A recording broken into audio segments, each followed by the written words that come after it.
துவங்கி உலக நாடுகளிலும் சர்வதேச யோகா போட்டியில் வென்று தங்க பதக்கங்களை குவித்த சீர்காழியின் தங்க மகள் டாக்டர் யோகா சுபானு.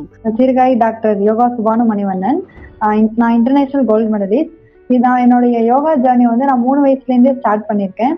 300க்கும் மேற்பட்ட பதக்கங்கள், முனைவர் பட்டம், 3 கிண்ண சாதனை என வீடு முழுவதும் நிறைந்துள்ளது பதக்கங்கள், கேடயங்கள், கோப்பைகள். யோகா திறமையால் இந்தியாவிற்கே பெருமை சேர்த்துள்ளார் இந்த விவசாயி மகள். இந்த கிராமத்திலிருந்து இவ்வளவு தூரம் வெளிநாடு முழுக்கும் போய் அச்சீவ் பண்றது எவ்வளவு டஃப்ங்கிறது எல்லாமே தெரியும். ஆனா இது எல்லாருக்கும் நான் உதாரணமா இருக்கணுங்கிறதுக்காக தான் எவ்வளவு ஸ்ட்ரகிள் வந்தாலும் அதை தாண்டி முன்னேறி போயிட்டு இருக்கணும் அப்படின்னு சொல்லிட்டு எங்க அம்மாவுடைய அறிவுரைகளை எல்லாமே கேட்டு நான் இவ்வளவு தூரம் வந்துட்டு இருக்கேன். மகளை சாதனையாளராக உருவாக்கிய தாயும் யோகாவில் சர்வதேச சாதனையாளர் ஆவார். அசர வைக்கும் சாதனை பயணத்தை தற்போது பார்க்கலாம்.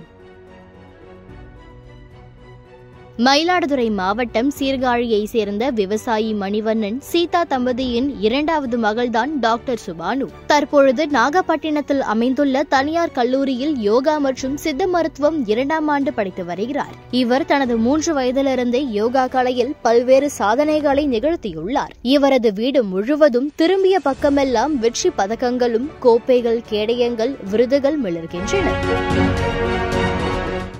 3 வயதில் சீர்காழி வட்ட அளவில் துவங்கிய சுபானுவின் சாதனை பயணம் உள்ளூரில் துவங்கி மாவட்டம், மாநிலம், தேசிய மற்றும் சர்வதேச உலக நாடுகளிலும் தொடர்கிறது. தாய்லாந்து, துபாய், மலேசியா, சிங்கப்பூர், சீனா, தென் அமெரிக்கா, கம்போடியா, நேபாள் உள்ளிட்ட 15க்கும் மேற்பட்ட நாடுகளில் சர்வதேச யோகா போட்டிகளில் பங்கேற்று சாதனை படைத்துள்ளார். உலக அளவில் 10 தங்க பதக்கங்களும், ஆசிய அளவில் 3 தங்க பதக்கங்களும், சர்வதேச அளவில் 2 தங்க பதக்கங்கள் பெற்று இந்தியாவிற்கு பெருமை சேர்த்துள்ள சுபானு இதுவரை 300க்கும் மேற்பட்ட பதக்கங்களை பெற்றுள்ளார். இவரது சாதனையை பாராட்டி தி டயோசிஸ் ஆஃப் ஏசியா, அமெரிக்க உலக தமிழ் பல்கலைக்கழகம் மற்றும் லண்டன் பல்கலைக்கழகம் ஆகிய பல்கலைக்கழகங்கள் 3 முனைவர் பட்டத்தை வழங்கியுள்ளது.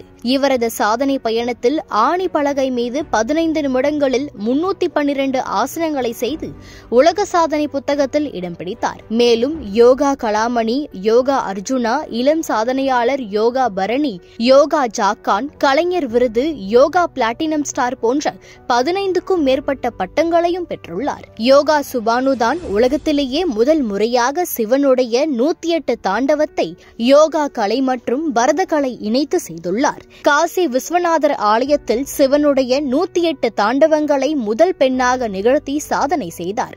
இதனை பார்த்த மாண்புமிகு பாரத பிரதமர் நரேந்திர மோடி அவர்கள் தமிழில் வாழ்த்து கடிதம் எழுதி அனுப்பியது இவரது திறமைக்கு கிடைத்த மிகப்பெரிய அங்கீகாரமாகும். இது சிவன் யோகாவும் பரதத்தையும் சேர்த்து தாண்டவமா ஆடி இருக்காங்க. அதுல 108 போஸ் இருக்கு. அந்த 108 போஸுமே அக்யூரேட்டா அதே போல செஞ்சு நான் சிவ தாண்டவமா ஆடிட்டு இருக்கேன்.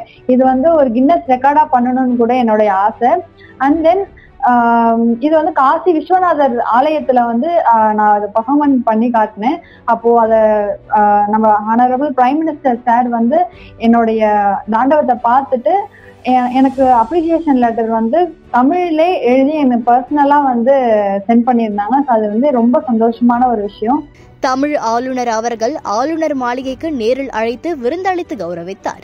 3 ஆளுநர்கள், 3 முதலமைச்சர்கள் முன்னிலையில் யோகா மற்றும் சிவதாண்ட நிகழ்ச்சிகளை செய்து வாழ்த்துக்களையும் பதக்கங்கள், சான்றிதழ்களையும் பெற்றுள்ளார். தமிழக முதல்வரின் கையால் சாதனையாளர் விருதும் பெற்றுள்ளார் மாணவி சுபானு. யோகாவை கற்றுக்கொள்வதால் உடலும் மனமும் ஆரோக்கியமாக இருக்கும் என தெரிவிக்கும் சுபானு, இனி வரும் காலங்களில் ஏழை மாணவர்களை யோகாவில் சாதனையாளர்களாக உருவாக்குவதே தனது லட்சியம் என்கிறார். ஏழ்மை நிலை சாதனைகளுக்கு ஒருபோதும் தடையில்லை என தெரிவிக்கும் சுபானு, சீர்காழி அருகே குக்கிராமத்தில் பிறந்து விடாமுயற்சியாலும் திறமையாலும் பல்வேறு சோதனைகளை கடந்து இன்று உலகம் முழுவதும் பல்வேறு சாதனைகளை என்னால் செய்ய முடிந்த போது முயற்சி செய்தால் அனைவராலும் இதுபோன்ற சாதனைகளை செய்ய முடியும். எனவே விடாமுயற்சியும் தன்னம்பிக்கையும் நல்ல பயிற்சியும் இருந்தால் அனைவருமே சாதனையாளர்களாக மாற முடியும் எனவும் நம்பிக்கை தெரிவிக்கிறார். இன்னும் நெக்ஸ்ட் அடுத்தடுத்த லெவல் எல்லாமே இதுக்கப்புறம் என்னுடைய புவர் பீப்புள்ஸ், நிறைய ஸ்டூடெண்ட்ஸ் எல்லாமே உருவாக்கணும் அப்படிங்கிற எய்மோட இதுக்கப்புறம் நான் ஓடிட்டு இருக்கேன். ஏன்னா இவ்வளோ வரைக்கும் நான் நிறைய ஸ்ட்ரகிள் பார்த்து வந்திருக்கேன். ஸோ ஒவ்வொரு மாஸ்டர்ஸ் மூலயமாவும் சரி, இப்போ நம்ம எந்த ஒரு காம்படிஷன் போனாலும் சரி, நிறைய ஸ்ட்ரகிள் நாங்கள் பார்த்துருக்கோம். அதனால இதுக்கப்புறம் வர ஜென்ரேஷன் எல்லாமே உடலுக்காகவும் சரி, இன்னும் நிறைய அச்சீவ் பண்ணுங்கிறதுக்காகவும் சரி, நிறைய ஸ்டூடெண்ட்ஸ் உருவாக்கணும். அதே போல இந்த யோகாவுடைய முக்கியத்துவத்தையும் இதோடைய பலன்களையும் உலகம் முழுக்க கொண்டு சேர்க்கணும், அது எல்லாருக்கும் புரிய வைக்கணும் அப்படின்னு சொல்லிட்டு எல்லாரும் இதனால பலனடையணும் அப்படிங்கறத என்னுடைய பெரிய ஆசையும் கூட. சுபானுவின் தந்தை மணிவண்ணன் கடந்த 2020ஆம் ஆண்டு உயிரிழந்த நிலையில் தாயார் சீதா சீர்காழி அரசு மருத்துவமனையில் தற்காலிக மனநல ஆலோசகராக பணியாற்றி வருகிறார். குறைந்த வருவாய் இருந்த போதிலும் தனது மகளின் லட்சியத்திற்காக பல்வேறு சோதனைகளை கடந்து மகளை உலக சாதனையாளராக உருவாக்கியுள்ளார். மகளை யோகா பயிற்சிக்கு அழைத்து சென்ற போதும், பல்வேறு போட்டிகளில் பங்கேற்க மகளுடன் சென்ற போதும் யோகாவை பார்த்து பார்த்து ஆர்வமுடன் தானும் கற்றுக்கொண்டுள்ளார். இவரும் 30 வயதிற்கு மேற்பட்டோருக்கான போட்டிகளில் பங்கேற்று சர்வதேச அளவில் துபாய், மலேசியா, சிங்கப்பூர் ஆகிய நாடுகளில் நடைபெற்ற சர்வதேச மற்றும் ஆசிய அளவிலான யோகா போட்டிகளில் பதக்கங்களை வென்று சாதனை படைத்துள்ளார். மகளை சாதனையாளராக உருவாக்கிய தாய் தனது மகளால் தானும் யோகா சாதனையாளராக மாறியதாக பெருமிதத்துடன் தெரிவிக்கிறார்.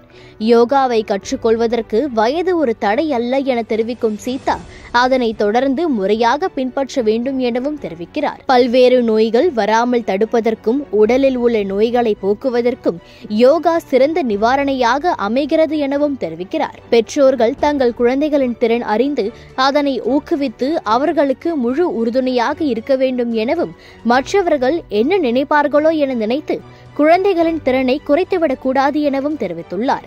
போகும்போது நிறைய ஸ்ட்ரகிள்லாம் இருக்கு, அதெல்லாம் தாண்டி கடைசி வரைக்கும் வரணும். அதாவது முடியல அப்படின்னு பின்வாங்க கூடாது, கடைசி வரைக்கும் நம்மளால முடியும் அப்படின்னு இறங்கினோம்னா நிச்சயமா நம்ம எந்த இதுவா இருந்தாலும், யோகாவா இருந்தாலும் சரி, மற்ற எந்த போட்டியா இருந்தாலும் சரி, எதுவா இருந்தாலும் குழந்தைங்களால சாதிக்க முடியும். இது உறுதுணையா பெற்றோர்கள் கூட இருக்கணுங்கிறது என்னோட வேண்டுகோள்.